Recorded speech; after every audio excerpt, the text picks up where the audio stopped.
Hacksaw Ridge is a highly esteemed World War II biographic film that claims to be quote-unquote a true story. It is largely accepted as fact and often praised for its accuracy, but as we will go on to show, the very existence of this movie goes against the wishes of the main hero it depicts, and is genuinely one of the most ridiculous, over-the-top, incorrect, and at times downright insulting portrayals of the very people and battle that feature. The movie centers on the life of Desmond Doss, a US Army medic who was awarded the Medal of Honor for saving 75 lives during the Battle of Okinawa, all without touching a gun. After the war, Desmond himself became keen on historical accuracy. He refused to sell his life rights to Hollywood, and turned down many requests for book and movie adaptations of his actions, including one from the USA's most decorated World War II veteran, Audie Murphy. All of this was because Desmond did not want his life, wartime experiences, and religious beliefs sensationalized or portrayed inaccurately. Desmond passed away in 2006, and it was only a decade after this and following years of legal and creative setbacks that this movie was released in 2016. So in order to educate and honor the wishes of Desmond Doss, we will correct the many errors of Hacksaw Ridge. The film begins with a flash forward to the fighting on the ridge of Okinawa. It is a montage of distorted images where Americans and Japanese are mixed together, tackling over each other and flying through the air. Evidently, the notorious historian-hated director of this movie, Mel Gibson, apparently thinks all battles were fought this way, judging from his other historical travesties. Where are the established lines? Why is nobody dug in? If the Americans are the ones attacking, why are the Japanese coming out of their defensive fortifications? Why are flamethrowers haphazardly spraying all over the place like hoses? This depiction of World War II combat is a farcical mess, and there is plenty more yet to come. Amongst this ludicrous montage, we see Japanese soldiers running around on fire in slow motion. For some reason, the post-production visual effects team decided to do nothing about the obvious modern gloves and masks of the fire-retardant suits on these stuntmen, which is weird considering the amount of CGI featured in this movie. Our protagonist, Desmond Doss, is heard reading aloud the Bible verse Isaiah 40:28-31. Have you not heard? The Lord is the everlasting God, creator of the ends of the earth. The translation he quotes, however, is from the New International Version, first published in the 1970s. We are then brought over the Blue Ridge mountain range in the United States. The movie claims that this is in the state of Virginia. Although the Blue Ridge mountains do cross into Virginia, what we see in this scene is actually Pisgah National Forest and its surrounding terrain in North Carolina, not Virginia. The movie does not exactly try to hide this fact either, because a second later scene that also takes place here provides a shot of North Carolina's iconic Looking Glass waterfall. This part of the movie is stated as being set 16 years before the 1945 Battle of Okinawa, meaning it is 1929 when Desmond was 10 years old. His brother Harold Doss is depicted here as being about the same age and height as him, when in reality Desmond was 3 years older than Harold, as evidently seen in historical pictures. This is a general problem we will notice throughout this movie. It is clear that the casting was much more focused on the actors' abilities and advertisability over trying to actually match the height, eye/hair color, and overall appearance to the real-life people they are depicting. Get away from that ledge, you damn fool kids! You're gonna break your necks! Yeah, it's them Doss kids. Crazy as their old man. This line insinuating the Doss family to be unhinged does not match up. Desmond's father, William Thomas Doss, was well respected in his community as a carpenter that worked hard to support his family, and his kids, especially Desmond, was known by locals to be a sheltered do-gooder and a very faithful follower of the Seventh-day Adventist Church. In the rare instances where Desmond did get himself into trouble, the reaction of others around him would usually be one of surprise that a boy of such a upstanding upbringing would act out of line. We are then introduced to Desmond's father, William Thomas Doss, in he and his family's hometown of Lynchburg, Virginia, visiting the graves of his comrades who were killed during World War I. One of the major components of this movie is that Desmond's father, Thomas, is a World War I veteran. They hardly know me when I walk by. It's like I died with you. It's like we boys never existed.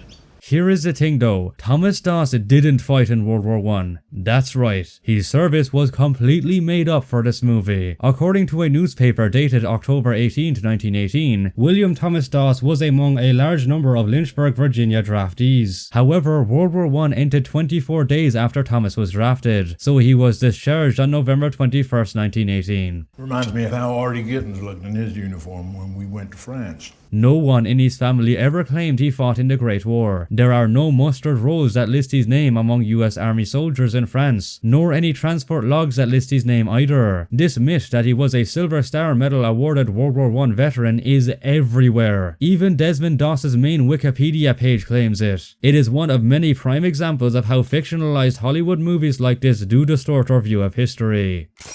The military headstones of the World War I soldiers are modelled after 1960s ones, with the outline of the Latin cross carved into the stone. Instead, they should be the first version of the general headstone with the relief sculpted Latin cross. The number of men killed in World War I from Lynchburg, Virginia is 43, and those 43 names are all inscribed on the wall on the Listening Post monument that was erected in downtown Lynchburg in 1926. You can easily find images online of the Listening Post, and even better, you can go to the monument's official website and see all the names and details of these 43 men. Instead of taking the opportunity to commemorate these veterans by putting their real names and dates on these tombstones, the filmmakers instead used a bunch of random ones, none of which match with the names listed on the Listening Post monument. In fact, they were so lazy that we see multiple tombstones reuse the same name in one shot, such as Jake Murphy that is shown on 4 different headstones, and Nicholas Cole, which is seen twice.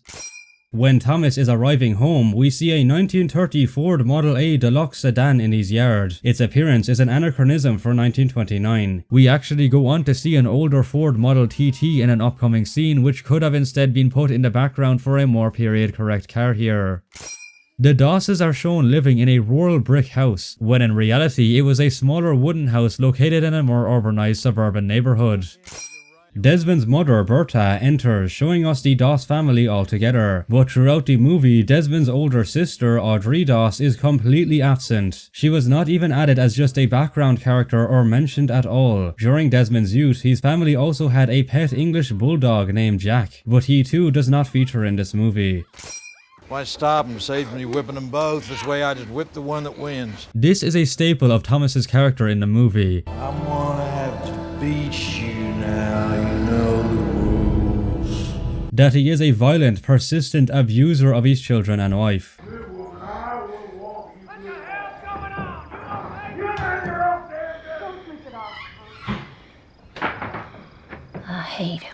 But this was just not the case. Thomas did not have a perfect relationship with his family during this time. He struggled to find permanent employment, had not yet fully accepted the religious teachings of his other family members, sometimes had a temper, and in one instance did beat Desmond. However, this beating was a one-off punishment for a situation entirely different from the movie. Thomas was not a repetitive beater of Desmond. There is no evidence that he ever abused his wife or other children, and he was not hated by any of his family members. As a matter of fact, according to the cynical historian, this depiction of Thomas was so insultingly exaggerated that the Doss family estate issued a formal objection to it following the release of this movie. Tom! Wake up. Can you hear me? What the hell have you done? I could have killed him. Yes, you could have. Murder, it's the worst sin of all. This scene where the brothers learn not to fight is based on an actual tussle they had, but the series of events were different and the other way around, as described by Harold Doss himself here. I went to give him a hip toss, and the grass was wet, and I slipped, and I landed right on his head. And it hurt my hip, as a matter of fact. And I turned to him, I said, "Now do you give up?" And all he says, "Uh-uh." He couldn't even speak. He just said, "Uh-uh," and I said, "That's it." That was the last time we ever wrestled. The framed illustration of the 10 Commandments in the family's house that Desmond looks at here is real. Thomas bought this for their home and Desmond studied it often in his youth. The movie recreates it well enough, outside of the illustration used for Cain and Abel in the most relevant commandment to the story, the 6th one, "Thou shalt not kill." This is what the one in Desmond's house looked like in reality, but because Mel Gibson is obsessed with gore, he decided to have the design changed to this more bloody version for the movie. Your daddy died. That ain't the real him. I wish you knew him like I did before the war. This is yet another completely false character trait of Thomas in the movie, that he is abusive and mentally broken due to having post-traumatic stress disorder or PTSD from the war. Artie got hit in the back. It blew most of his guts and intestines out his front, awful everywhere. It was lucky he was dead, so he never knew how awful his uniform looked. Get out of my sight. He did not have PTSD in reality, and his troubles during this time were primarily caused by the economic downturn of the Great Depression, not World War I, which he again never fought in. We then jump 15 years later to Desmond in his 20s cleaning a church window. If this is 15 years after 1929, then the year is now 1944. Desmond would long already be married and in the army by this time. As we will point out, the timeline of events depicted in the first half of this movie are highly condensed and all over the place, but they all occurred years earlier, mostly in 1942. The presented date of 1944 is so utterly wrong, and the movie itself even contradicts it at times, so for the sake of this video we will just ignore this misdating and judge all Desmond's life events portrayed by the dates of when they actually occurred. The church Desmond is in does not match with any he attended in his local city of Lynchburg, Virginia, nor does any of the other shown buildings. This is because despite 2 scenes of this movie being filmed in the eastern United States, the rest were shot in Australia, specifically in the town of Richmond, New South Wales for these scenes. The production designers did change signboards in the region and altered the outside appearance of many stores to make them look more American, but the location is still obviously erroneous. The real Desmond Doss wore eyeglasses even as a young man. Although he didn't always wear his glasses, he would have worn them most of the time. The actor who plays him, Andrew Garfield, never wears glasses once in this movie. Desmond is shown applying a tourniquet to a teenager's wounded leg and rushing him to hospital, which leads him to donate blood. You ever given blood before, Mr.? But my friends call me Desmond. No, ma'am, my first time. This was not the series of events. Allow Desmond's sister, Audrey Doss, who this movie completely forgets about, explain what actually occurred. It was announced on the radio. We didn't have TVs in that days. It was announced there was an accident on Route 29, and they need some blood right away to save this woman's life. He walked 3 miles to that hospital and walked 3 more miles back home after to give blood. 2 days later, I called him back over the radio. They need more blood. There he goes again. He walks 3 miles, then walks 3 miles back. There is also another account that the filmmakers could have been basing this scene on. It states a church service in Lynchburg was interrupted with the announcement that a local woman urgently needed blood. This led to Desmond and several members of the congregation to rush to the hospital, but Desmond's blood was the only one that matched to the woman's, so he donated to her before asking her and her husband to attend church again, which they agreed to. This too, of course, had a different series of events to the movie and occurred years beforehand when Desmond was in his mid-teens. This scene introduces Desmond Doss to his love interest Dorothy Schutte. Desmond became aware of Dorothy from their church and first met her outside a store years before the US joined World War II, not in a hospital during the war. Dorothy is shown working as a nurse. When they first met in reality, Dorothy Schutte was working as a colporteur for her boarding school, Shenandoah Valley Academy, selling Adventist magazines on a 4-day trip to Lynchburg. Dorothy did study nursing during the war, but did not actually work as a nurse until later in life to earn a living when Desmond became disabled after the war. During their first meeting, Desmond had just got off work with the Lynchburg City and was still wearing his overalls, so he wasn't in a shirt and did not come from church. Also, their initial interaction saw Dorothy accompanied by her college roommate Mary Winston, but she is missing in the movie. Dorothy's book, Rare Birds of North America, seems to be a fictional one, with the name of this book published in 2014 and the cover design of a book such as this one published in 1966. I always dreamed about being a doctor, but didn't get much school.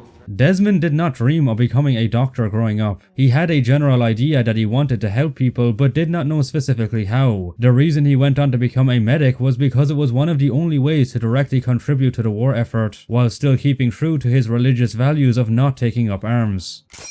Where do you live? Fort Hill, ma'am. That's a ways. Oh, just 5 or 6 miles. I cut through the woods. 7 that way. The Doss family was living in a neighborhood of Miller Park, and as Audrey said, 3 miles away from the hospital Desmond donated blood in, not Fort Hill nor 5 or 6 miles from the hospital. Due to Desmond Doss being one of the most well-documented war veterans, information like this is a quick few-second Google search away, yet the movie keeps getting such easily accessible details wrong. Met someone yesterday. Nurse over at the hospital, her name's Dorothy Schutte. I'm gonna marry her. Goodness, does she know that? Well, not yet. She's about to. Desmond did not have this stereotypical love at first sight cliche and want to marry Dorothy the day after meeting her. He went on to see Dorothy and Mary in church again and invited them to dinner where he befriended them. The girls then returned home and Desmond did not pursue a romantic relationship or even talk with Dorothy again until over 2 years later. Desmond is seen returning to the local Lynchburg hospital to ask Dorothy out on a date. Ever since you stubbed me with that needle, my heart's been beating real fast. Every time I think about you, it beats faster still. When he first asked her out and started dating her in reality, it was again over 2 years after they first met, and was when she was in Washington DC, attending Washington Missionary College and supporting herself on the side by working as a domestic in a Washington home. Also, by the time he started dating her, Desmond was living and working on the weekdays in Newport News and spent alternating weekends on the road, one weekend to visit his family in Lynchburg and the other to be with Dorothy in Washington. The movie just depicts him still living with his family in Lynchburg, which was no longer the case at this stage. Outside the entrance of the hospital is a poster with the slogan, "Your blood can save him." This slogan is from This Poster by Whitman, which has a very different design from the movie's one. Sources on the date of this poster vary, but most say 1945, which would make it anachronistic too if correct. Desmond and Dorothy are shown attending a movie on their first date, when in actuality it consisted of them getting food and walking around Dorothy's college in Washington.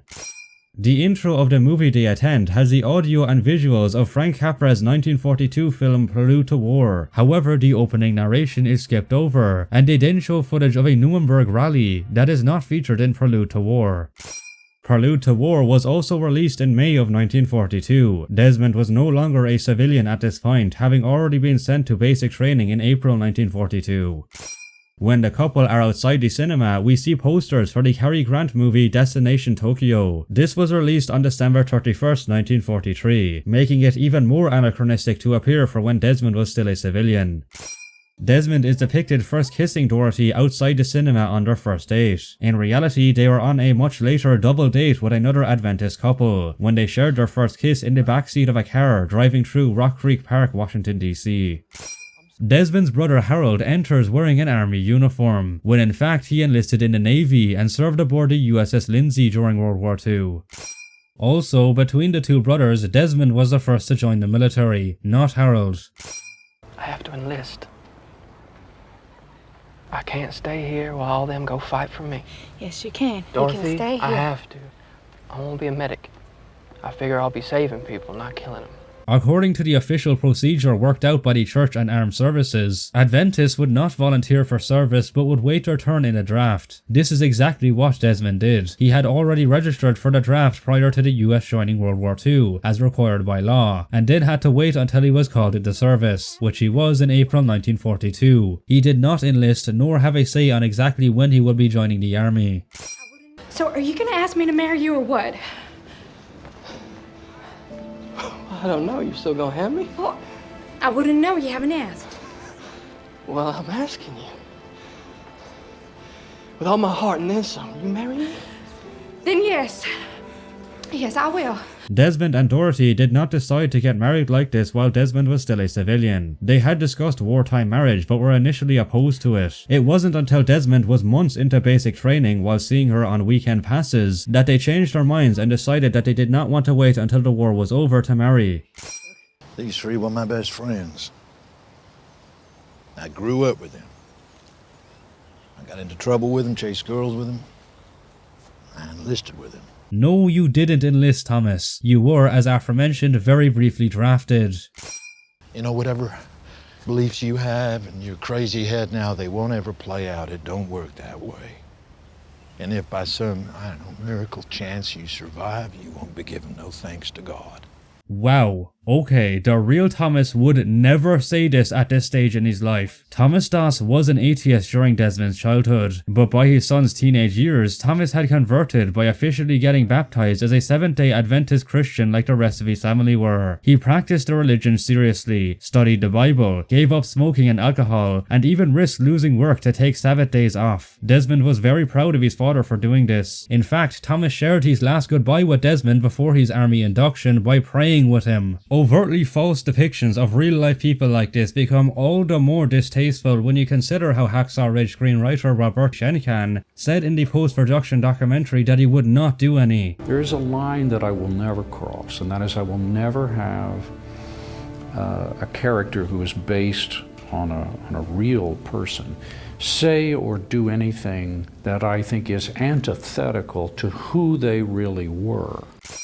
Desmond is now shown shipping off to get his first taste of military action. Action that in today's age can be simulated with a completely free-to-play video game. A game with a fanbase so keen on historical accuracy that they have on multiple occasions leaked classified government documents to further improve the game's realism. I am not joking, this has happened about a dozen times. Yes lads, the legendary War Thunder has sponsored this video. War Thunder is a free online game that lets you engage in epic and intense PvP vehicle battles, with over 2,500 tanks, planes, helicopters and ships spanning across over 100 years of history from the 1920s to today. You can customize your vehicles with camouflage, historical markings and 3D decorations like bushes and equipment. Even the damage system is realistic, with the vehicles actually suffering damage to their parts and crew, instead of just having generic hit points. If you are a new player or haven't played in the last 6 months, then signing up with my channel's link below will give you huge exclusive bonuses on PC and consoles, including premium tanks, a premium account, boosters and much more. War Thunder is available on PC, mobile, PlayStation and Xbox including older generations, all for completely free. So before finishing this video, click the link in the description or pinned comment to download War Thunder today. Now, back to the inaccuracies. Desmond does the old as dirt cliche where he bids farewell to his sweetheart from the window of a bus. Desmond's first transport with the military did involve him taking a bus from a Lynchburg armory to an induction station in Richmond, Virginia, but he was dropped off to said local armory by his father Thomas. The only time Desmond ever had such a farewell interaction as this with Dorothy was after his basic training when he was leaving on a train to the west of the states en route to the Pacific.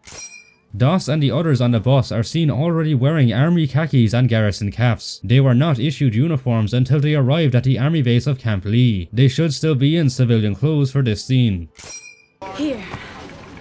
I want you to have this.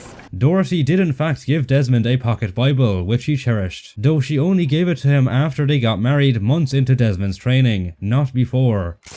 In this Bible, Dorothy marked the verse 1 Corinthians 10:13 for courage, and included a handwritten letter, whereas in the movie we see 1 Samuel 17, the old account of David and Goliath, marked with a portrait picture and bookmark. The bus they are in is a post-war British-made 1959 AEC Regal 4. It was, assumedly, a bus serving in Australia, which the filmmakers did make some alterations to, such as paneling over the doors and modifying the sides and rear windows to give it a more older and American look, but the base model is still anachronistic nonetheless. Doss and the others are shown taking this bus directly to Fort Jackson, South Carolina, to join the 77th Statue of Liberty Division. Desmond's actual journey here was not as straightforward. The bus he took was to an induction station in Richmond, where he and his men were physically examined and sent home on a week-long furlough. Following this, he took a train to Camp Lee in Virginia, where he stayed for a couple of nights, before then taking another train to South Carolina, and finally getting transported to Fort Jackson with army vehicles. The Fort Jackson base in the movie is actually just a mocked-up version of the Newington Armory in Sydney Olympic Park, Australia. It does not at all match with the layout of the real Fort Jackson, failing to include many of its landmarks such as the two-way guard station that should be at the main entrance. The set for the base is also way too over the top and illogical. Out in the open we see M2A1 howitzers and a whole bunch of vehicles, including weaponized ones like Sherman tanks and extremely low flying P-51 Mustang fighters with drop tanks and all. Fort Jackson was serving as an infantry training installation, and as historical pictures show, would not have this many vehicles present in it. Throughout a number of the scenes in Fort Jackson, we see soldiers drilling in the background using a step cadence and arm swing of the Australian Army. This reflects the filming location and extras, who were presumably not familiar with the proper US Army quick-time drill, which had a more natural shorter arm swing and cadence. Doss and his comrades changed to all wearing second pattern HVT uniforms throughout basic training. For the correct year of 1942, they should be wearing properly recreated versions of the khaki chino fatigue uniforms that they were just seen wearing on the bus. It would be accurate for them to later switch to green HVT uniforms for various parts of training, but they would be the first pattern instead of the second pattern. Although we do occasionally see a couple white tank tops, the majority of the men, including Doss, wear Vietnam War era green t-shirts under their jackets. White tank tops or white t-shirts should have been used instead. The rough out boots used overseas in the Pacific Theater are also premature for basic training in 1942. Instead, they would all be wearing the Type 2 service shoes. Everyone sports suave 1940s gelled haircuts and some have mustaches. Doss and all the other new arrivals had their head and facial hair shaved beforehand at Camp Lee. Their hair was allowed to grow back over time, but everyone in this scene has just entered the army, and shaving heads was one of the first things the army did for sanitation purposes and to eliminate individuality. As allured to by its nickname Statue of Liberty, the 77th Infantry Division consisted mostly of men from New York City and adjoining counties. We only really hear a couple imitations of modern East Coast accents in this movie though, and I say imitations because the vast majority of the actors are just British and Australians putting on varying quality of US accents. Randall Fuller. Desmond Doss. Bruce Nolan, out of Red Hook. That's Smitty over there, Whipping Kaczynski. Paul Kaczynski, nice to meet. That's Tex Lewis over there. Thinks he's some kind of cowboy. And Vito Ranelli. This handsome guy right here is Lucky Ford. Hey.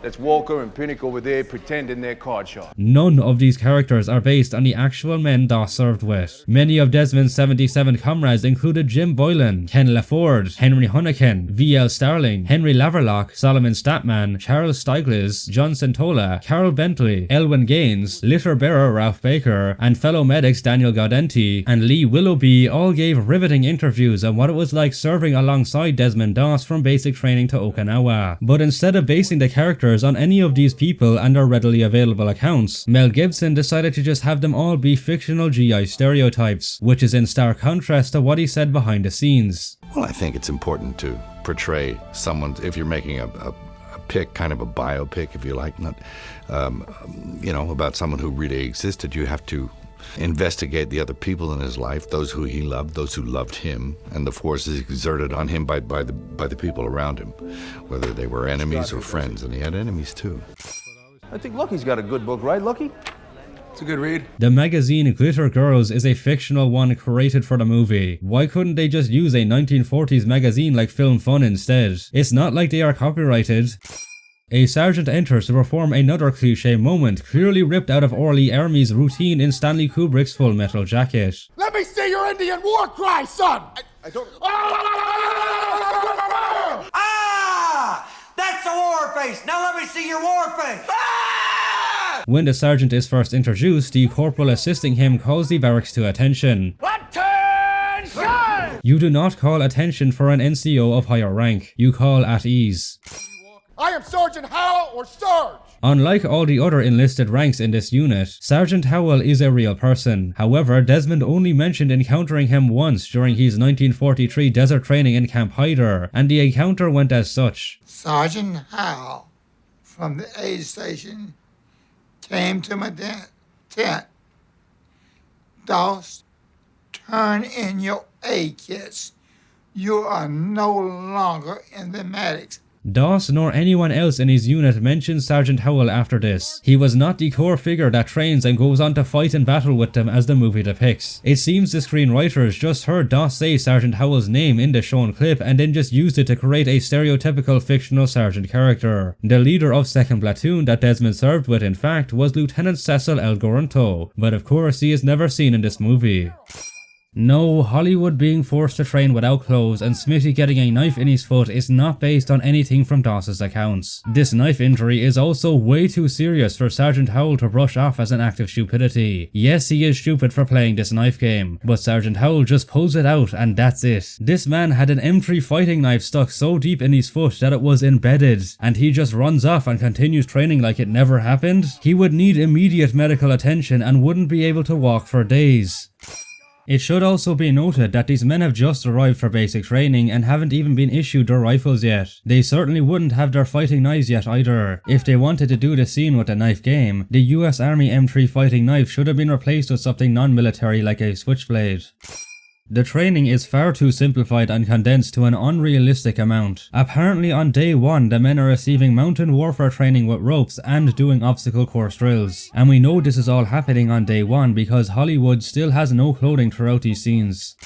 While learning to tie a bowline knot, Desmond is shown doubling the ropes, making 2 loops instead of 1, which he then goes on to use later in combat. This did occur in reality. However, Desmond did not make this discovery with the knot until around early 1944 when he was doing mountain training in Camp Pickett, Virginia, not in Fort Jackson during basic training. A standard issue U.S. rifle, caliber 30, M1. The M1 Garand rifles are late war versions. They should still all have lock bars on their rear sights. The one presented by the Corporal has lock bars, but none of the other ones do. They also have the Type 3 gas plugs with the cross notch, when they should actually have the earlier ones with the single notch. And they all have the late war stamped trigger guards when they should instead have the earlier milled ones. This is to be your lover, your mistress, your concubine, perhaps the only thing in life you'll ever truly love. This whole idea about this weapon is your one true love in life is romantic fiction, and another boot camp ripoff of Full Metal Jacket. You're married to this piece, this weapon of iron and wood, and you will be faithful. Soldiers would have their weapons changed and swapped many times for various reasons. Fellas, let's dance.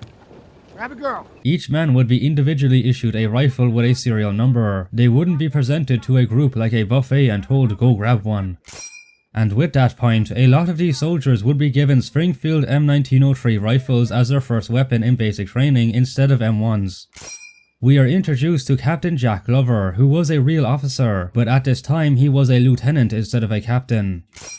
Because the United States Army does not make mistakes.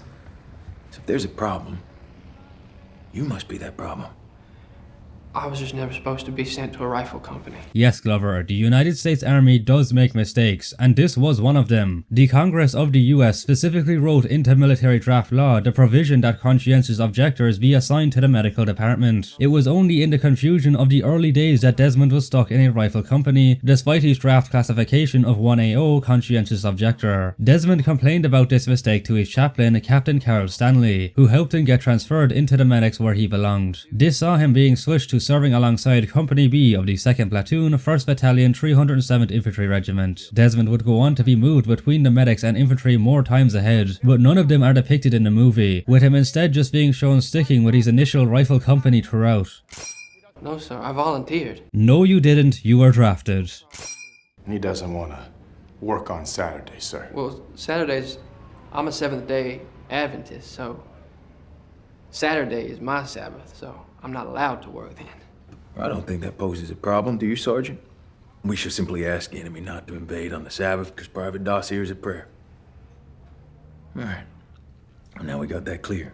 Desmond was more than willing on the Sabbath to help sick people and in combat the wounded when needed. Desmond didn't wish to work on the Sabbath in training because they were miles from the battlefield, and so there were no wounded and his medical assistance wasn't completely necessary. If this hypothetical situation of an enemy attack occurred on the battlefield during his Sabbath day, Desmond would, and as history proves, did carry out his work as a field medic. Also, Desmond, knowing his Sabbath day fell uniquely on a Saturday instead of a Sunday, compromised with his commanders by arranging for other medics in his unit to perform his duties and keep him updated on new training they learned when he was off. In addition, he also worked extra shifts on Sunday when everyone else was off to make up for the lost work the previous day. The real Desmond was sure to explain all of this to his commanders during training, but he never does in the movie.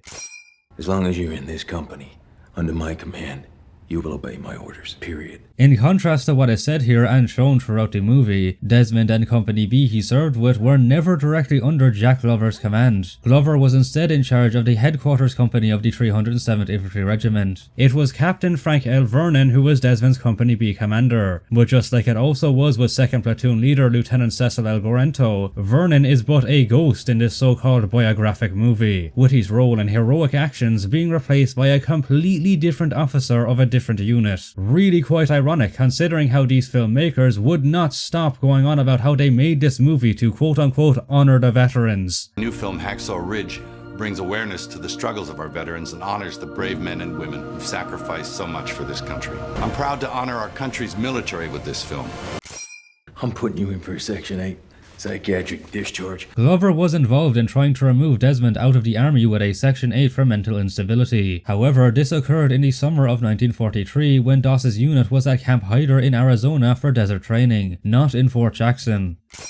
In many of the offices, we see various wartime posters randomly tacked to the walls. These posters were made to reinforce the ideals of the American public and remind them to contribute to the war effort. They would be on public buildings and in windows throughout American cities. They wouldn't be on some army officer's wall like a school guidance counselor with a "Don't be a bully" poster above their desk. So how come you don't fight? You think you're better than us? No. But what if you was attacked? Whoa! Say it like that. Go on. Take a poke! Tell you what, I'm gonna give you a free shot. Right there.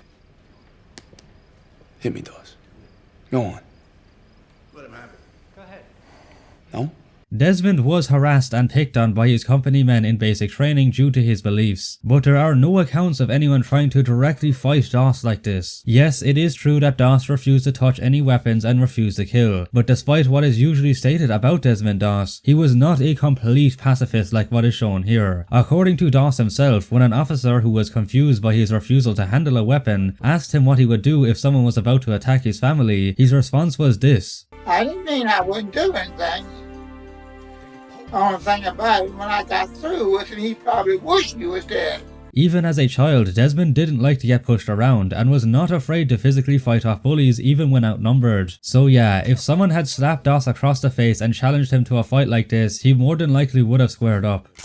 We witnessed Doss getting questioned to see if he can be discharged on a Section 8 for mental instability. The set piece is incorrect, as the discharge committee in reality, composed of 5 medical officers, sat around a folding table outside in the open Arizonian desert. But I understand that God talks to you, is that right? Sir, I'm not a crazy person. So you don't hear voices? No, sir. I pray to God and I like to think he hears me, but it ain't a conversation like the one we're pretending to have right now. This meeting saw Desmond being called to answer a charge that he would be of no physical use to the military, with the primary concern being his refusal to train on his Sabbath day of Saturday. There were none of these ridiculous rhetorical questions asked as if he was mentally gone. His religious views are certainly unique, but they do not constitute grounds for Section 8 discharge. The officer who told Jack Glover that Doss could not be given a Section 8 was Lieutenant Colonel Gerald Cooney, the commander of the 1st Battalion in the 307th. This Colonel Stelzer, as he is referred to in the movie, is yet another completely fictional character filling the role of a real documented man. Yeah, you restricted him to barracks in KP.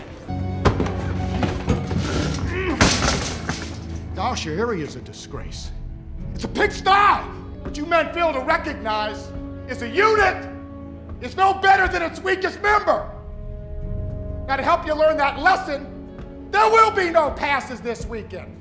You will all be on KP. Desmond was unpopular with the brass, but there is no evidence that any of his commanders tried to pressure him to submission by restricting him to his barracks, wrecking his bed, and or using collective punishment by revoking everyone else's passes like this. It just seems to be another plot point ripped right out of Full Metal Jacket. I will not punish him. I will punish all of you. Right now, everybody in full gear for a 20-mile hike. Despite the sergeant ordering them to put on full gear, they do not, and their soldiers are missing a number of early war equipment that they should be using in basic training. These include items like the M3A1 gas mask bags, M1910 and M1918 haversacks, and HVT Daisy May sun hats. During Desmond's company marches, instead of carrying a weapon, he was known to have carried his medical equipment, including 2 canvas first aid kits and a couple of canteens. These two are missing here. The home video version of this movie includes an extended version of this scene, showing a private collapsing from heat frustration and Desmond rushing over to help him. This scenario did actually happen a number of times throughout Desmond's training, but for some reason the scene is followed up with the sergeant saying that the ill private will no longer return to the unit ever again. Private Lewis is recovering, but he will not be returning to his unit. We lost a good man today. There is no evidence to prove this latter detail and does not really make sense, considering that heat frustration only takes a day or two to recover from.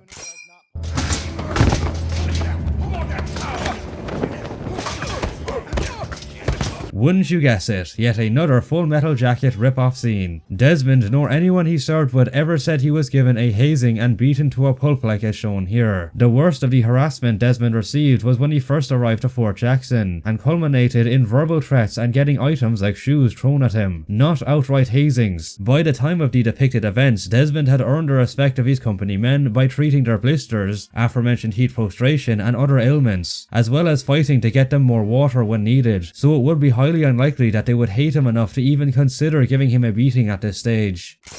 When the corporal stamps the furlough passes, we can see the word furlough is in the Times New Roman font, instead of the Rockwell typeface of real furlough passes from World War II.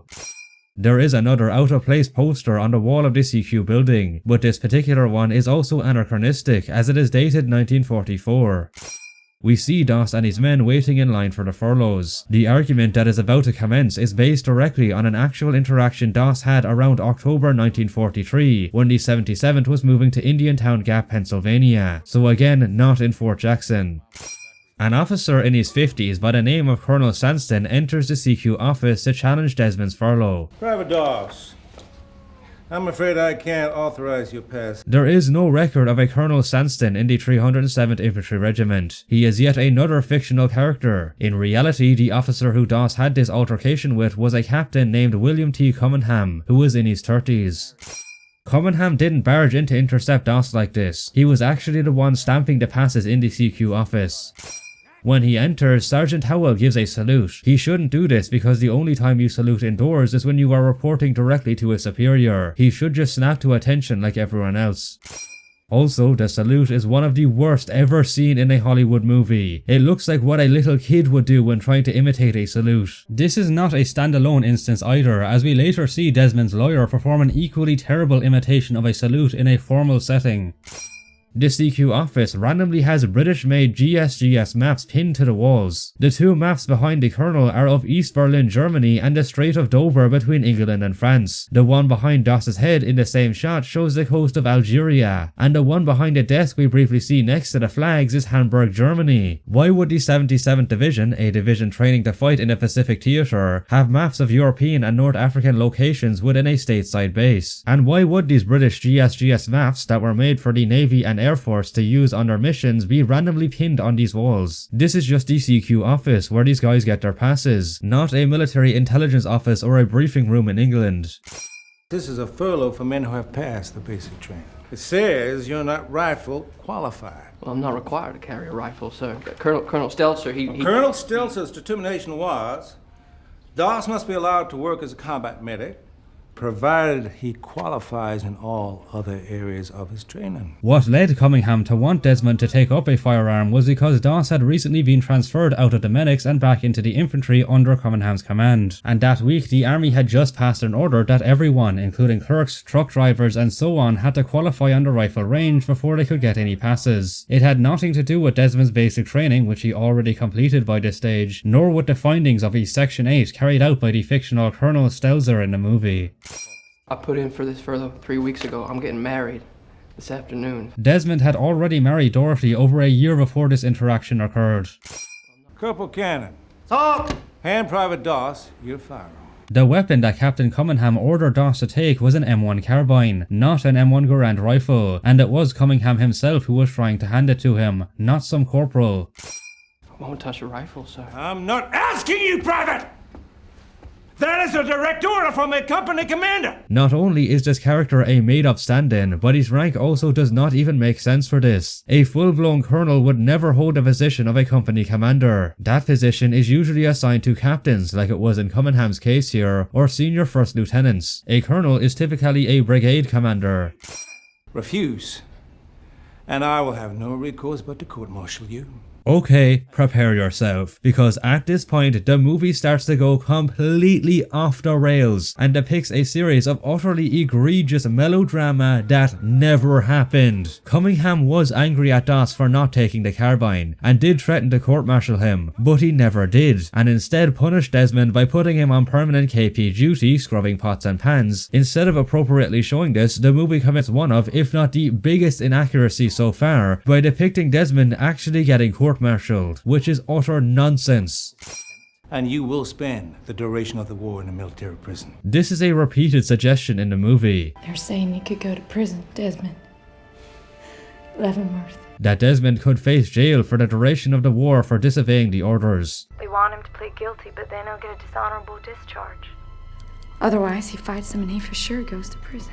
No, Doss was never in a position to be sentenced to a military prison like Leavenworth for simply refusing to use a firearm. The home video version of this movie even includes a deleted scene that shows Desmond's lawyer explaining to him that he is being given a special court-martial. Normally a case like yours would be tried as part of a summary court-martial, meaning the proceedings would be quick and the penalties light. But they've called a special court-martial. In my opinion... I don't know what any of that means. It means it's way more serious.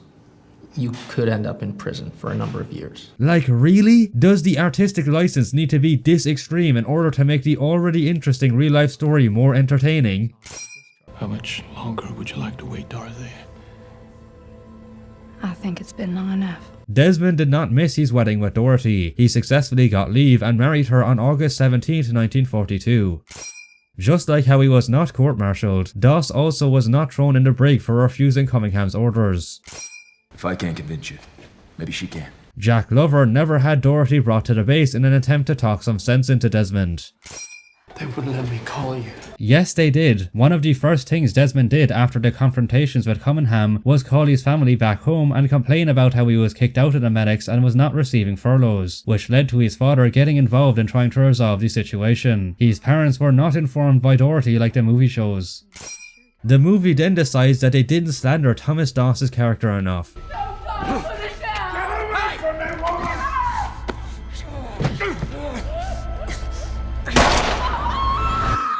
This is based on a real altercation, but of course it is far from the truth. Allow the real Desmond Doss explain what actually happened. My uncle and my dad were both drinking, and they got into a fight. Desmond's father pulled out a gun.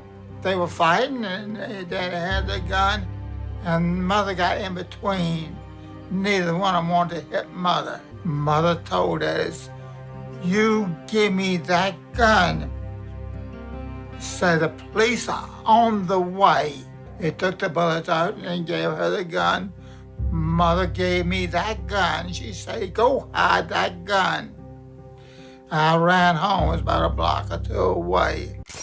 In addition, this fight occurred when Desmond was a child, not as an adult. Thomas was highly ashamed and apologetic following this fight, and used it as a motivator to turn his life around, giving up his addictions and making sure he would be a better father and husband. He never did anything remotely similar to this during Desmond's teen and adult years. The set piece is also wrong, as this fight occurred during the day in the backyard of Desmond's uncle's house in front of the whole family. The distorted version of Thomas Doss then shows up to the base in a Great War Doughboy uniform. You guessed it, this never occurred. Because he did not fight in any battles or even finish his training, he obviously did not have the rank of corporal. And he of course would not have all these medals. The medals are also not even logical. The second is the Victory Medal with clasps, one of which for fighting in the Battle of Cambrai. Later, Thomas also falsely claims he fought at the battles of Belleau Wood and Lees. You were at Lees? I was, sir, and at Belleau Wood. Twice decorated, I see, sir. These battles were fought by entirely different American units, making it impossible for him to have fought in all three even if he wanted to. His final medal is a World War II era Croix de Guerre, judging by the ribbon. I wish to speak to Brigadier General Musgrove. I fought with him in France at Belleau Wood. He was my captain. There was no Brigadier General named Musgrove during World War II. He is another fictional character. Thomas did contact someone to help fix Desmond's predicament, but that person was Carlisle B. Haynes, the chairman of the Church's War Service Commission in Washington. We begin to see many officers wearing a myriad of commendations, but whoever put them together apparently had about as much knowledge on the subject as those stolen valor losers. Most of these officers are middle-aged and appropriately have some World War I medal ribbons, but they are also wearing World War II combat rewards which they are too old to have, such as the Presidential Unit Citation for Extraordinary Heroism in Action since December 1941. The American Campaign Medal Ribbon for military service in the American Theater of Operations since December 1941. The Asiatic Pacific Campaign Medal Ribbon for combat in the Pacific Theater from November 1942 onwards. The European African Middle Eastern Campaign Ribbon for service in the Mediterranean or Western Europe after November 1942.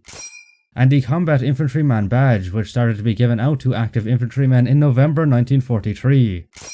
An absurd amount of them are also wearing ribbons of the officer variant and commander grade Combat Legion of Merit medal. This was one step below the Medal of Honor and only started getting distributed in 1942. In addition, there are some commendations that are outright anachronistic. In accordance with the depicted events and Desmond's real history, this scene has to be taking place around late 1943. Yet we see many wearing the Good Conduct Medal ribbon, which although issued in June 1941, wasn't actually awarded out until 3 years of service after that date, meaning the earliest it would be seen would be in June 1944. Most bizarrely though is that this green and yellow ribbon is for the Pruvi Star, which is an Indian medal awarded to those who served in the Indo-Pakistani War of 1971. How on earth did that get there? This big courtroom drama of course never happened, but if it had, Doss's lawyer would more than likely have him dressed in khakis with a tie like everyone else present, and not just have him wear his sweat-stained fatigues.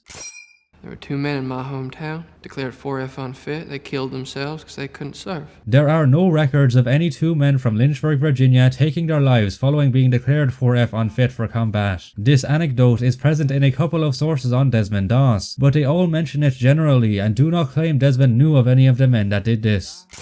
I had a job in a defense plant. I could have taken a deferment, but that ain't right. Doss actually had a job at the Newport News Naval Shipyard at the outbreak of the war. Prior to this, he also worked at the Lynchburg Lumber Company and in a construction crew with the Lynchburg City. He never had a job in a defense plant.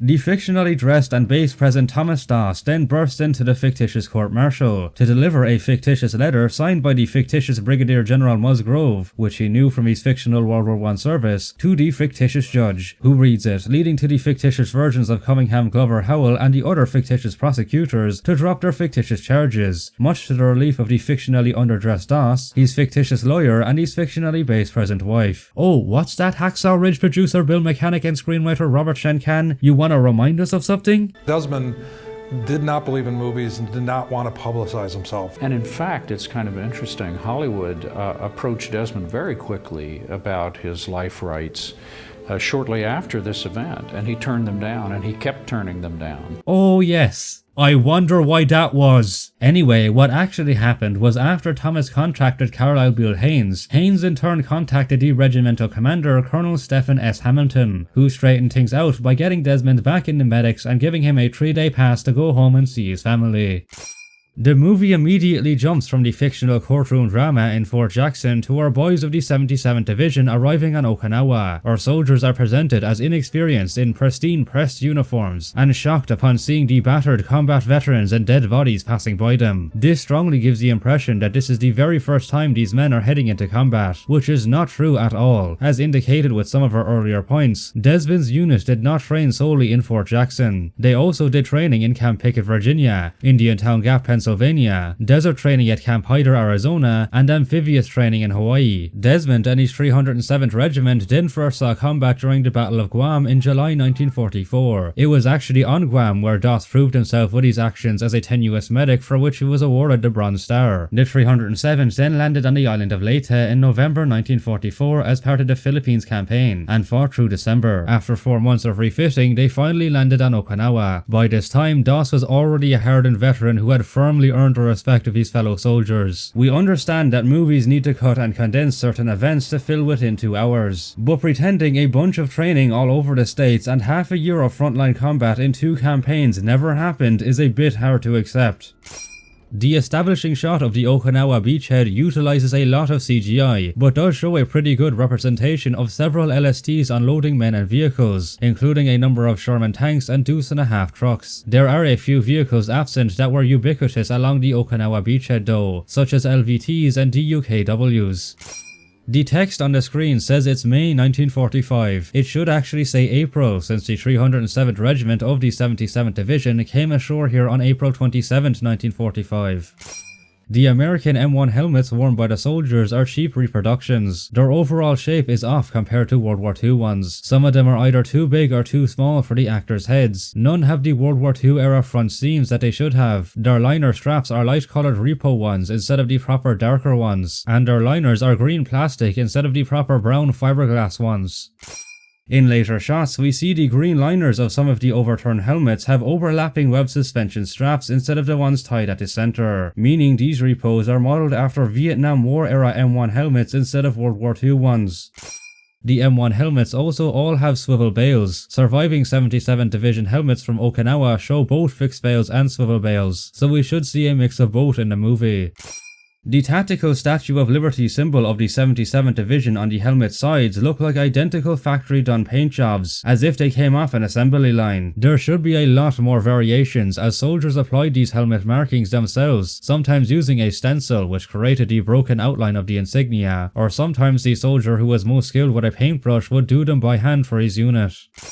Their unrealistically pristine second pattern HVT uniforms and rough-out boots are now correct for the setting, but they still wear Vietnam War era green undershirts, and hardly any of the soldiers have the extremely common cloth bandoliers that we should see on almost every infantryman. Doss is now in his full aid kit loadout. His Red Cross paint job on the helmet looks factory made. Contrary to what reproduction companies and movies tend to depict, these Red Cross markings were not perfectly round and symmetrical. Just like the aforementioned division insignia, Red Cross helmet markings would have been hand painted by the units themselves, which resulted in different types of Red Cross markings throughout the war and in varying degrees of quality. Throughout the movie, Desmond has the inserts of his medical bag strapped to the grommets on the outside. Actual medics, including the real Desmond Doss himself, never did this. They'd put the inserts properly in the bag so the gear inside wouldn't go flying out as they were running around. The battered unit on the trucks that drive past are meant to be from the 96th Deadeye Division, but for some reason, one of their helmets has the 77th Statue of Liberty symbol on the side. Most of the dead bodies in this movie are simply actors with fake blood splashed on their faces. These bodies should be stiff as rigor mortis would have set in, and in the humid conditions of Okinawa, these bodies would already start bloating and turning purple. Their blood should have blackened and they should be swarming with flies. I cannot show any pictures for obvious reasons, but it would be far more disgusting than just actors with red corn syrup on their faces. 3 soldiers clear an abandoned house as if they are a modern SWAT team. This type of tactical movement and weapon handling did not become prevalent until the 1970s and 80s. So many times throughout this movie we see American and Japanese soldiers handling their firearms in low-ready fashion like modern day soldiers or police officers with M4s. This was never done during World War II. When infantrymen did not have their weapons slung over their shoulders, they would carry them at port arms down by their waist or under their arm. It's just how they were trained to handle weapons back then. If 3 guys were going to make sure a building was safe like this, they would come in with their guns at their sides pointed forward. The only time they would come up to their shoulder would be if they are to take up a position to fire. Lieutenant Manville, 96th.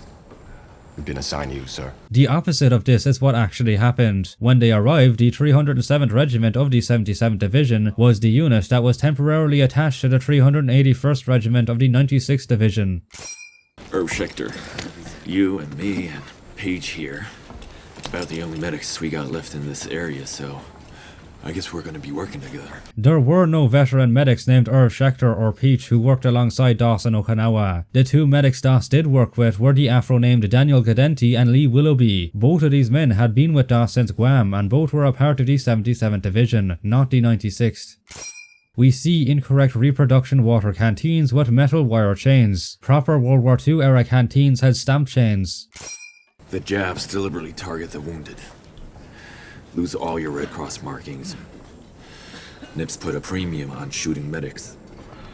The white's a bullseye.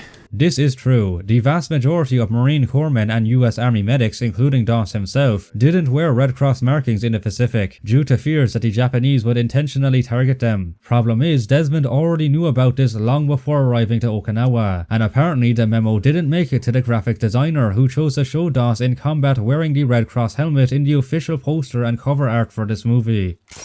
Our soldiers of the 307th Regiment arrive at the eastern ridge line of the Urasai-Mura Escarpment. That's our objective. Hacksaw Ridge.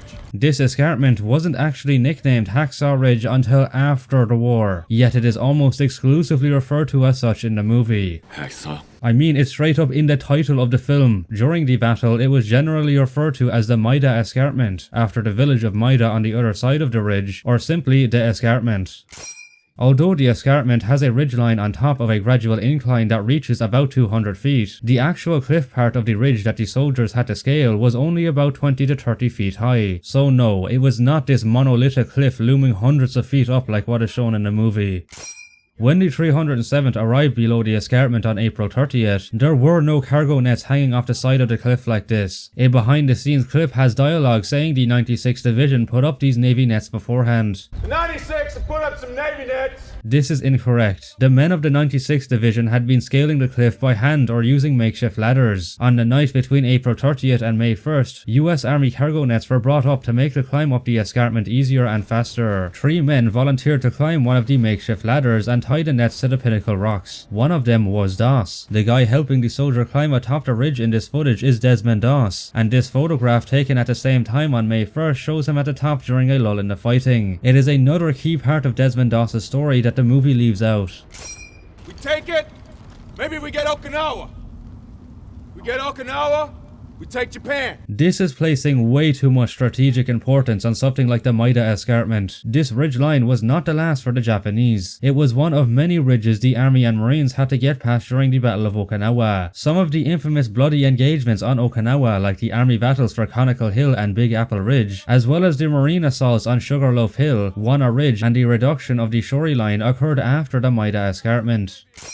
Our pals in the Navy are gonna soften them up for us. No US battleships fired at the real Maeda Escarpment. The firepower that was used against the ridge and the plateau came from motor barrages and tanks of the 763rd Tank Battalion, tanks for the main firepower used against the ridge, blowing out several cave networks with white phosphorus rounds. Additionally, several M4A3 or 5 armoured flamethrowers of the 713th Tank Battalion were used against the assaults on the escarpment, shooting streams of burning napalm into embrasures and caves. This battleship is a poor CGI recreation of the Iowa-class USS Missouri. Parts such as the bow antenna and black funnel tips are from the vessel's modern-day configuration, post-1980s reconstruction. We should also see a prominent burn mark on the ship's starboard side, caused by the infamous kamikaze attack on the USS Missouri that occurred on April 11, 1945. This naval bombardment would definitely be considered danger close, since multiple companies of infantry are standing right under the plateau that they are shelling. The impact of these 16-inch shells would be far more devastating, earth-trembling and louder than these Hollywood fireballs. If this bombardment was about to actually happen, the men would get out of there and dig themselves into split trenches. These are not guided missiles with precise accuracy. Just one salvo cuts to the right and boom, dozens of Americans standing under the cliff are dead. Entire companies of men would not climb the cargo nets all at once. Really only 1 or 2 men would go up at a time and find a position before the next men came up. The plateau would only be occupied by squads or maybe a platoon during the engagements, not entire companies like this. Once we get atop the ridge, there are more key features missing of the real Maeda escarpment. First, we don't see the gigantic pinnacle stone nicknamed Needle Rock, which is still there today. Second, the plateau dropped after a few hundred feet to a school building that was nicknamed the Apartment House, and then the nearby villages of Maeda and Nakama were further down in the valley. None of this is in the movie, and instead the plateau appears as an endless landscape with nothing beyond it. The rain was relentless on Okinawa during the battle, which combined with the intense fighting created some of the worst muddy conditions of the war. If you are going to depict the Battle of Okinawa, the rain and mud are some of the first things to take into account. But it never rains once in this movie, and the infamous muddy terrain of Okinawa is nowhere to be seen. The dark, almost black loose dirt on the ground throughout the battle resembles Iwo Jima more than Okinawa. We get a drawn-out sequence of the men slowly advancing forward uncontested for over a minute. The vast majority of the time, the Americans will get shot at immediately once they reach the top of the ridge. Sometimes there would be a lull in the fighting, such as when Desmond helped secure the cargo nets, and sometimes they would wait until a few men had ascended, but it wouldn't take long for the Japanese to open fire once they had the Americans in their sights. The gunfire realistically would have commenced before these men even started moving forward. The combat maneuvers of the Americans in this film are completely illogical. I mean, what is the tactic here? It doesn't take a fully trained soldier to realize that having an entire company slowly walk upright directly towards the enemy all bunched together without using cover is a terrible idea. This is a Japanese machine gunner's delight. Time and time again we see the GIs unnecessarily completely exposing themselves, leading to a bunch of them getting killed. What they logically should and historically did do was advance lying face down apart from each other, crawling from one cover to another. The dragged out suspension is then paid off by the combat starting with one of the most cartoonish things I have ever seen in a dramatic war movie.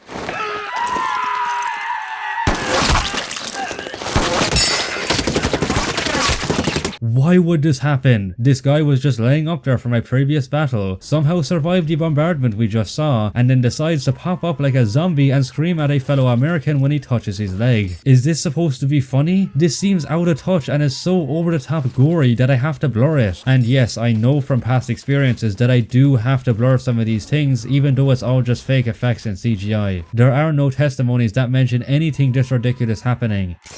This is then followed up by an even more incredibly dumb moment, where Smitty uses a torso as a shield while firing a BAR one-handed. Understandably, war movies based on true events still have to invent some scenes, but they should at least be believable scenes. This feels like something from an over-the-top 1980s action movie like Rambo. There are no testimonies of anything like this happening either, and why even do this? This corpse is going to weigh a lot, and full metal jacket rounds can pass through an average-sized human torso. Not to mention your head, arms and legs would still be exposed. Just stay down low and crawl.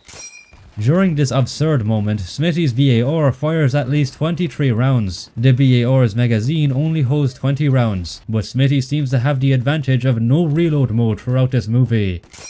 Also, this is not how the BAR should be used. As a BAR man, Smitty should be firing short bursts on the move and then focus on a place to stop and set up his machine gun. Instead, he recklessly runs all over the place, wasting ammo by shouldering and firing cyclic his BAR like he's in Call of Duty or Medal of Honor. Also, where is his number 2 BAR man who would carry spare magazines? The over-the-top fatal combat for the Americans in this scene becomes all the more absurd considering the remarkable fact that during their first assault on the escarpment, Company B of the 307th actually suffered 0 deaths and only 1 injury, which was sustained from a rock falling on a soldier's hand. The Imperial Japanese Army soldiers, who would have to be from the 32nd Infantry Regiment of the 24th Division, are not represented well. The vast majority of them wear the Yakubo hats, which are all bad box-shaped reproductions with bills too large compared to the real ones. Regardless, they are in the middle of combat, so they should be wearing helmets instead.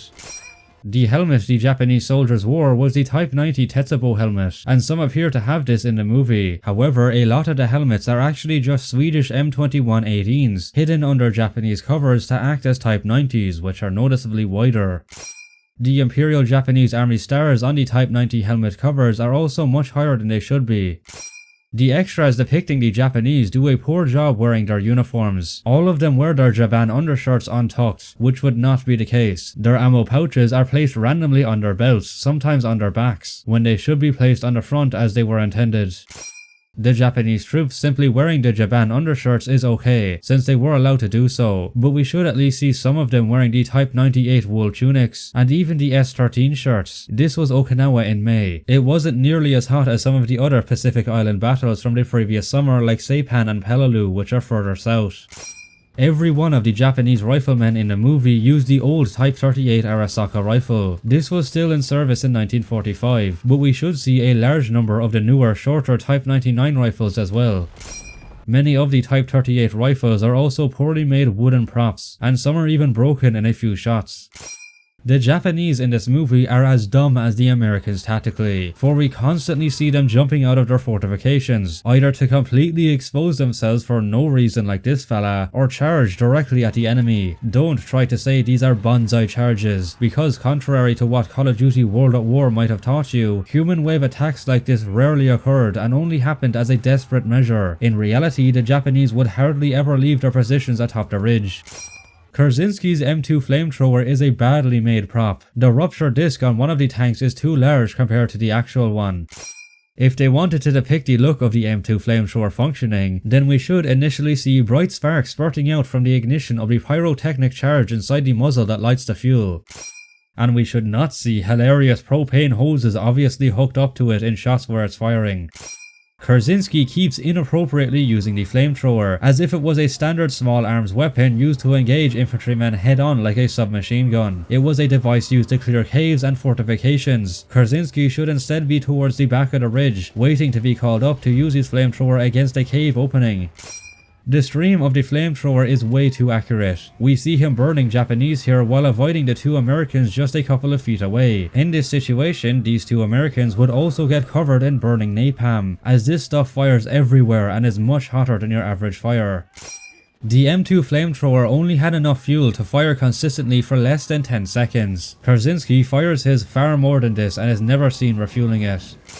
Because Smitty is a machine-gunning tutting Captain America who never has to reload, he pulls grenade pins with his teeth. Another old-as-dirt cliche to add to the list. Try doing this with an actual grenade pin and see what happens to your teeth. The Mark II grenade has a fuse of 4 to 5 seconds, but the ones in the movie blow up immediately upon touching the ground. Why does Doss tackle this Japanese soldier? His job is to tend to wounded men, not have Smitty's back in the thick of combat. Again, there is no testimony that Doss ever did something like this. While Doss runs across the battlefield, a mortar round lands so close that it sends him flying through the air, yet he's completely fine. No fragment wounds, no blown out eardrums, not even a concussion. Yeah, whatever. The movie accurately shows that when medics would give morphine to wounded men, they would clip the disposable syringe to the man's collar to indicate how much he had been given. Doss seems to be a bit too generous with the morphine throughout the movie though, giving it to men with less serious wounds. Morphine would usually not be administered in the field unless the wound was so severe and the man was in so much pain that it was making it impossible for the medic to do his job. Because depending on the wound, morphine can make things worse, like lowering the heart rate, which results in blood not being effectively produced. Also, morphine does not immediately take effect and just calm people down like this. It's gonna kick in real quick. It usually takes about 20 to 30 minutes to kick in, which was even printed on the packaging the syringes came in. Instead of the instant calming reaction we see from the wounded men in the movie, we should see a more delayed one with some of the actual effects of morphine, like vomiting and delirium.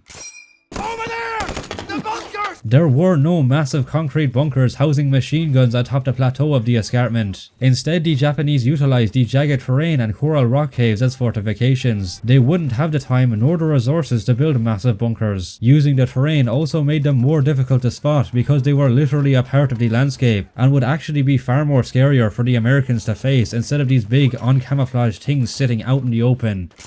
Sergeant Howell is seen using a BC-611 walkie-talkie to communicate with Captain Glover, who is using a SCR-300 walkie-talkie. The BC-611 was amplitude modulated, and the SCR-300 was frequency modulated. These two radios cannot communicate with one another.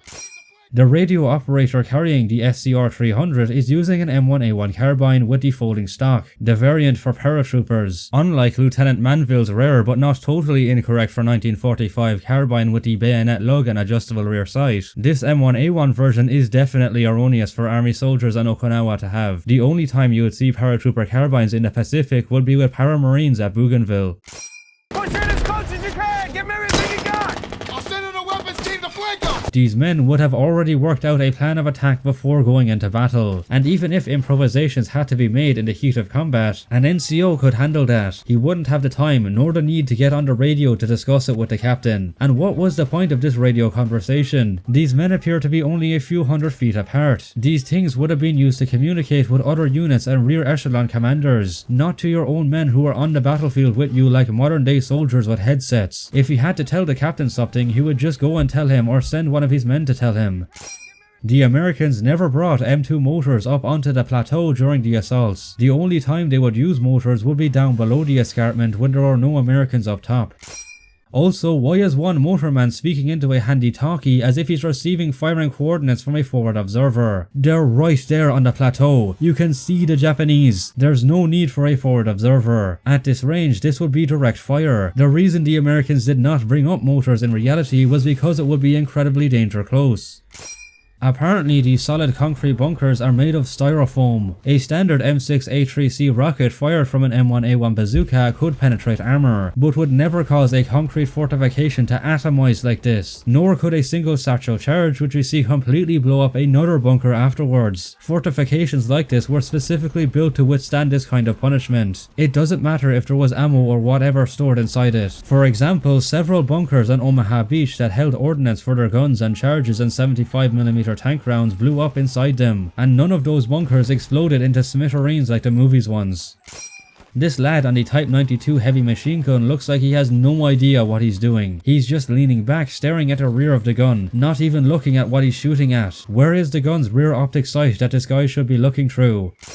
The gun also has a ridiculously high rate of fire for a Type 92 heavy machine gun. This is what we hear in the movie versus the gun's actual rate of fire.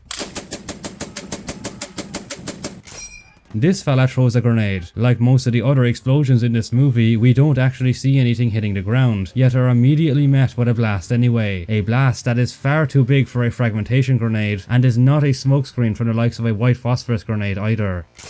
The motor that the Japanese are using is an American M1 motor painted tan. Instead, they should be using the Type 89 grenade discharger.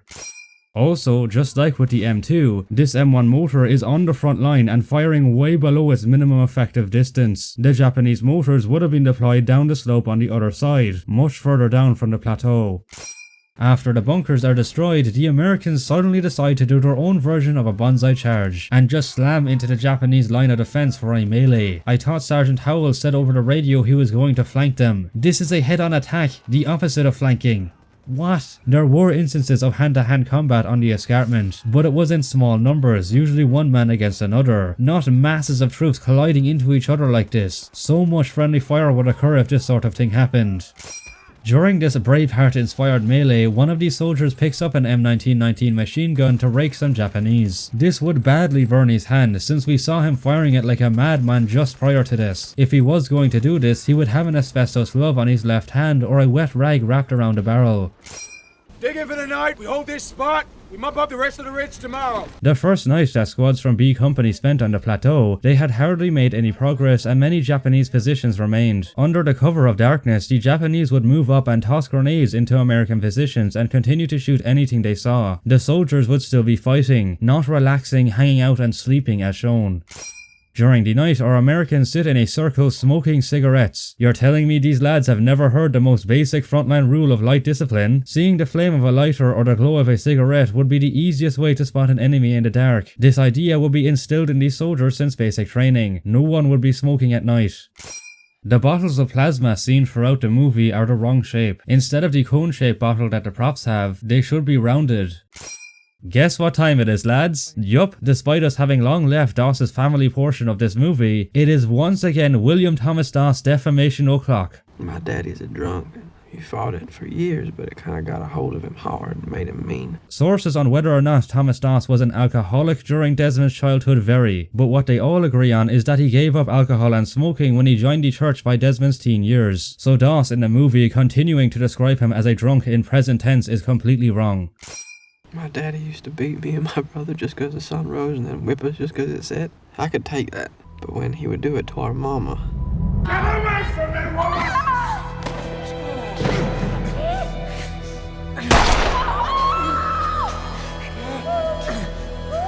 enough! No more! No! Do you hear me? Pull that damn trigger! Stop it! Stop! But you didn't kill him. In my heart, I did.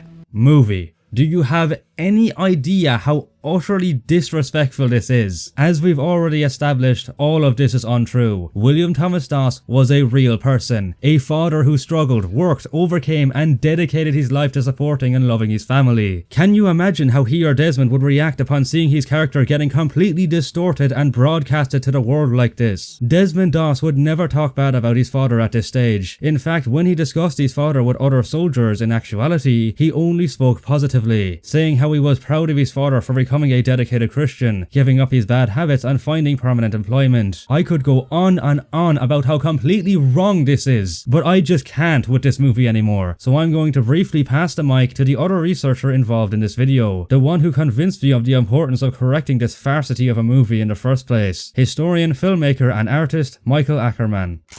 Hey, I don't blame you, Frosty. You can't imagine how pissed I was when I saw this movie in the theater. So yes, after the movie reviews of Enemy at the Gates and The Big Red One, I was the one who convinced Frosty to do a video on Hacksaw Ridge, so you're welcome. Now, let's keep this thing going because at this rate, the video might end up longer than the whole movie. The next morning kicks off with what has to be the most egregious depiction of a Japanese attack in Hollywood history. It looks like every soldier of the Japanese regiment has been brought up to the Maeda Escarpment to swarm over it like ants. As already stated, the whole concept of the Japanese Banzai charge has been overblown since World War II, and its mythology persists thanks to video games and movies just like this. The term Banzai charge or Banzai attack wasn't even a term used by the Japanese. It's not even listed in the US War Department's very detailed report on Japanese military forces. The term and description of the tactic was invented by Americans themselves after witnessing a couple acts of desperation from Japanese troops on Attu and Saipan, and the Japanese command was not happy about either case. Those are really the only documented instances of desperate no-return attacks. Of course, you usually hear American veterans talk about the Banzai attack of fanatical Japs who wanted to die for the Emperor, but you have to consider that these are biased interpretations after witnessing acts of desperation from men who were trapped on islands. Nothing like this ever happened on the Maeda Escarpment. When the Japanese would retake the plateau, they would just go on the offensive and crawl from one position to another, set up machine guns, throw grenades, etc. There were no hordes of Japanese troops running full throttle like this. I mean, this is so ridiculous. It's just in the movie so Mel Gibson can do more of his Braveheart melee battles.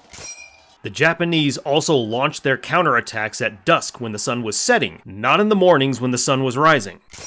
Captain Glover jumps on the radio to order another danger close fire mission, which he calls an artillery strike. I call it an artillery strike! But he is supposedly calling the battleship USS Missouri for this, so therefore it would be a naval bombardment, not an artillery strike.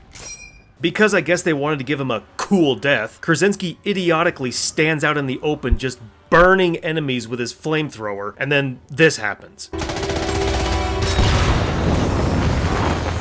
Great, another tired war movie / video game myth. This would not happen, even if the tank was hit by flaming incendiary rounds. The napalm inside the tanks was like gel, often described as having the consistency of jam or applesauce, which made it difficult to ignite on its own. And in order for combustion to occur in the first place, you would need air. Compressed air was first used inside flamethrower fuel tanks, but they soon switched it to compressed nitrogen because nitrogen is not flammable. The fuel tanks getting shot would simply result in pressurized nitrogen venting out, and then the flamethrower would be ruined. Now, if the pressure tank was hit, that could be dangerous because the sudden release of pressure could send metal fragments into the operator, similar to when a soda can gets shot. But it would not explode in a gasoline fireball like this. Pure Hollywood right here. This Japanese machine gunner manning the Type 96 LMG has a perfect view of Sergeant Howell, who just stands out in the open, firing like a moron, of course. But instead of easily ripping through Howell's torso, the machine gunner just shoots him in the legs. Like, seriously? During the retreat, Lieutenant Manville of the 96th Division, for some reason, decides to stop in the open and pop off 10 rounds with his 1911A1 pistol. This gun's magazine capacity is only 7 rounds, plus 1 in the chamber. The Captain America wannabe stumbles upon a stack of 60mm mortar rounds and decides to use them as grenades. At first, this seems like just another blatant ripoff of something from Saving Private Ryan that was subsequently put in multiple Call of Duty games, but it is possible that this is actually based on Lieutenant Buford T. Anderson, who did this on Okinawa. The difference is that Anderson was in the 96th Deadeye Division instead of the 77th, and the instance where he threw mortar rounds like hand grenades occurred on Hacksaw Ridge, which was the ridge the Americans encountered right before the Maeda Escarpment. Smitty primes the mortar round simply by banging it on his helmet, but he doesn't remove the safety wire from the nose fuse before doing this, so therefore it wouldn't explode.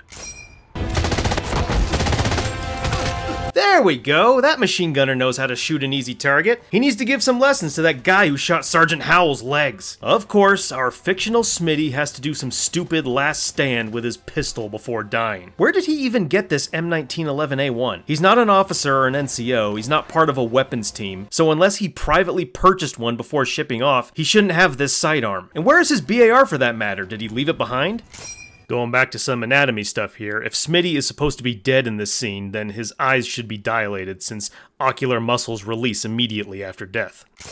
This is the only time our characters from the 77th Division get driven off the escarpment in the movie, but this happened multiple times over a period of 7 days as squads from both Company A and Company B of the 307th Regiment tried to progress across the plateau. The movie really does not understand just how powerful 16-inch shells fired from battleships are. Das would not be able to sit, stand, or run amongst these shells exploding all around him. He would be showered by fragments or concussed to death. And again, there were never any naval bombardments against the Maeda Escarpment. At the bottom of the ridge, what is obviously meant to be a GMC deuce-and-a-half truck is actually a post-war 1948 International Harvester KB-3. The civilian trucks we saw during basic training would be fine since those were used in the United States, but we should not see them anymore here on Okinawa. And on that note, all the American Jeeps have 9-digit serial numbers on their hoods. World War II era Jeeps would only have 8 digits. Okay, I think Frosty has had a good break, and I'm glad I was able to come on here and take over for a minute. I really appreciate that he wanted to do this review with me, so let's keep it going. Thank you, Michael. I'm back to finish this off. Das stays on top of the ridge to perform his famous acts of heroism, where he lowered approximately 75 wounded men down from the escarpment on May 4th, 1945, which is actually just about 80 years ago as of the making of this video. The movie shows Das lowering men only with the bowline rope harness. In reality, when Das first started lowering men from the escarpment, he would simply grab onto the back of their collars and hold them over the edge until someone down below came up and got them. Because remember, the Maeda escarpment was only 20 to 30 feet high, and troops were down below the entire time. He would also lower down wounded men he had tied to litters. After the Americans are kicked off the ridge in the movie, for some reason they all head off to some rear echelon area, even the ones who aren't wounded, leaving just 2 soldiers to defend the base of the cliff while Das is lowering men. You two stay here, keep watch, keep your eyes peeled for Jacks. This is not how it was at all. Even though the Americans had to retreat from the plateau several times, no way they would all just leave like that. Companies A and B of the 307th Regiment were always stationed underneath the ridge throughout the 7-day period of assaults on the Maeda Escarpment. Tanks of the 763rd and 713th Tank Battalions always sat before the escarpment as well. Captain Glover shows up somewhere in the rear to tell this colonel, who is yet another fictional character, to stop the naval bombardment, which he again incorrectly calls artillery, on the escarpment, which he also anachronistically refers to as Hacksaw. Colonel, call off the artillery attack on Hacksaw. Tell him to call off the artillery on Hacksaw. This truly accurate dialogue is then followed by the colonel ludicrously claiming this. 3 battalions got wiped out today. That would be somewhere close to 3,000 men. Not even close to that many Americans of the 77th Division were killed on all of Okinawa. One of the soldiers who helps retrieve the wounded men is wearing a US Marine helmet cover. Anything is possible, and you could make the excuse that this guy procured this somewhere from some unfortunate Marine, but it is still highly unlikely a US Army soldier would be wearing this. Really? This stupid hiding inches away from the enemy trope? What is this, enemy at the gates? Don't mean to sound like a broken record, but the real Desmond Doss never described doing anything like this. Doss never said he went inside the Japanese cave networks by himself while he was recovering wounded men.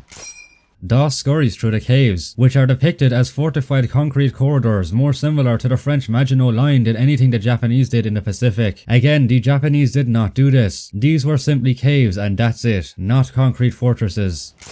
Despite what a few citationless online articles that were most likely using this movie as their source say, there were no testimonies or reports of Desmond Doss treating wounded Japanese soldiers on the escarpment. The last time Desmond tried to treat a Japanese soldier was on Guam, and it was his final time he ever tried to do so because this happened. This Japanese was wounded. I was going to take care of him. The fellas pulled the gun on me. If you use any of that stuff on that blanket of black, we'll kill you, and I knew they meant it. So I knew better than try to take care of a Japanese. I can't see. Hold still now. I thought I was blind. This is finally an interaction that is directly based on something Doss actually did as a field medic. But it happened on Leyte, not Okinawa.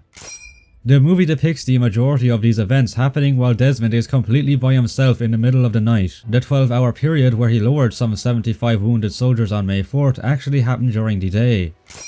During these harrowing rescues, the Americans were continuing to climb up the rope nets and assault the Japanese on the plateau. Doss's rescues did not occur when he was by himself during a lull in the fighting. The fighting was happening while he was doing this. We see Doss lowering down a Japanese soldier, which is later commented on. Even lowered a couple of Japs. Just like how Doss didn't treat any Japanese on the escarpment, he certainly didn't lower any down either. Some nuts up there dragging wounded from the top. How'd you get down, son? Doss. Just Doss. Just Doss. Yeah. Doss the coward. No, everyone knew Doss wasn't a coward at this stage, and they shouldn't be surprised that he is still on the escarpment. His company men knew Doss was up there the entire time because they were based below the plateau and could physically see him. In fact, some of them would even yell at him to get off the ridge when he was lowering the wounded men, which Doss promptly ignored.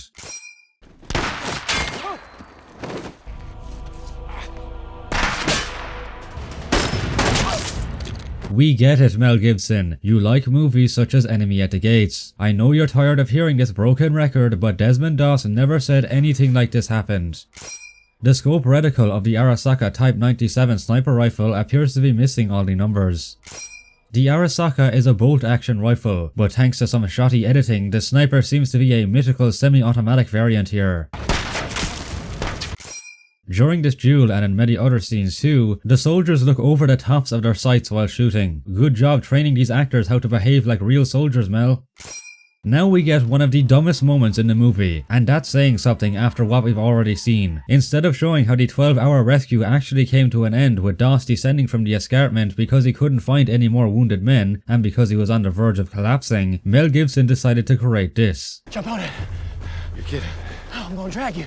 We got company! Seriously, they actually included the line, "We got company." If there was a Guinness World Record for the most Hollywood cliches, this movie would have it. It should go without saying at this point, but we'll say it anyway. No, Desmond Doss never dragged a wounded man who was shooting at Japanese soldiers chasing them like this. It's just more action movie schlock.